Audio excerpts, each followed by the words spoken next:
So Angela just has some questions for you, and it'll only take a couple minutes, okay? Okay. One of my questions is, do they have Social Security income like we do here in the United States? No, not per se. There is a pension system, but it's not generous like our Social Security system.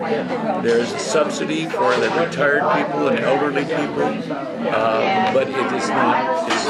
They're not really comparable. The question is, do they have a Social Security system like we have here in the U.S.? No, not that kind of safety net. No. No. It's a poor country. And what about the orphans?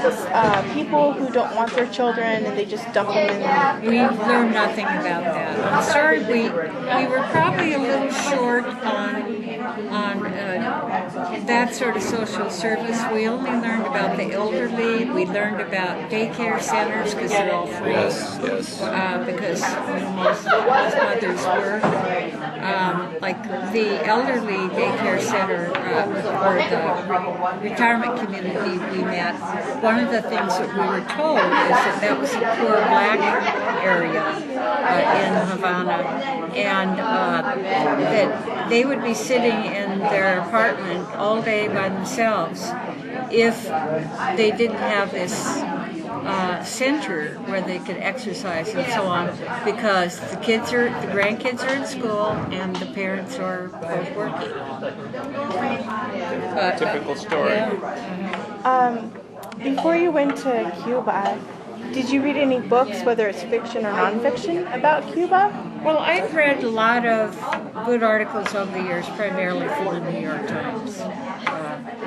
I think that their reporting is quite accurate, and if you get a copy of the 26-page story I wrote, I quote quite a few New York Times articles in there to try to fill out what I didn't learn on the trip. And we've both been very closely connected to the history as it's developed through the decades of Cuba, what's going on. We're students of history, so. Is it getting better in Cuba now? Yes. Than what happened like 100 years ago? Oh, infinitely. Sure. I mean, look at when I talked about Trinidad, for example, which was founded in 1517. Slavery wasn't abolished until 1886. And Angela, you really love music and art. I do. And so, Yes. so maybe ask a question about that. Okay, a question about music.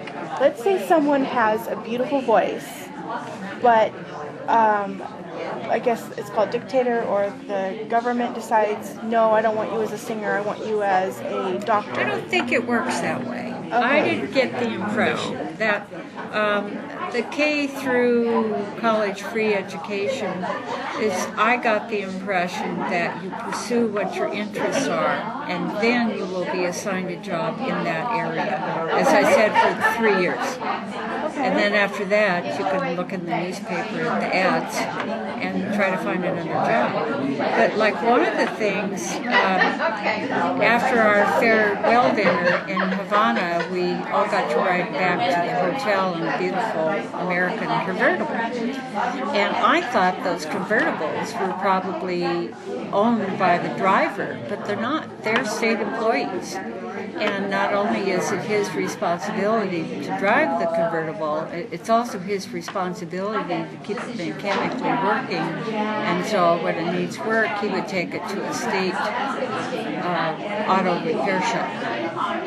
I think in the case such as you cited about somebody who has a lot of musical talent, you would contact some of the organizations that these dance companies or acting companies and offer to audition for them, because these are all very young people. Well, And they didn't just fall in there by accident. And one of the people that I write about in my story is Alex, and we one of the evenings we got to go back to the Ludwig Foundation, obviously German sponsor, Ludwig was a German person who became enthralled by contemporary Cuban art. And so we founded this foundation, and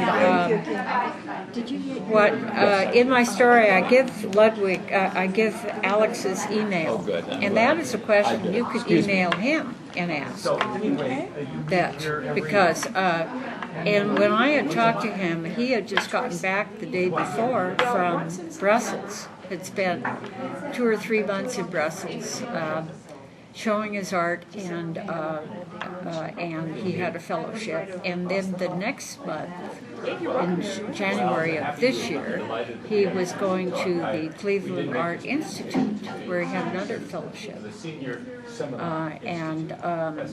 So he's a very well-traveled young man, 28 years old. Wow. And it would be interesting if you contacted him to see how open he could be in his email, because I don't have any idea.